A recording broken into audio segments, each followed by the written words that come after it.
अस्सलाम वालेकुम। SM news के साथ मैं हूं इश्तियाक अली। खबरों का सिलसिला बढ़ाते हुए खबर शामिल करते हैं कराची से।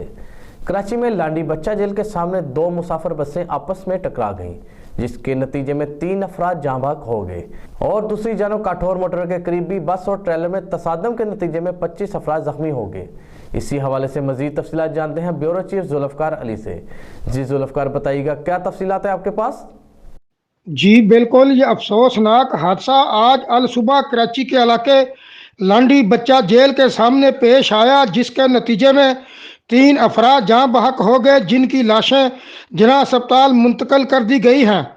रेस्क्यू हकाम के मुताबिक लांडी बच्चा जेल के करीब मुसाफिर बसों के हादसे में 9 अफराद जख्मी भी हुए, जिन्हें तिबी अमदाद के लिए अस्पताल मुंतकिल कर दिया गया है। आपको बताएं कि कठौर मोटरवे के करीब भी बस और ट्रेलर में तसादम के नतीजे में 25 अफराद जख्मी हो गए।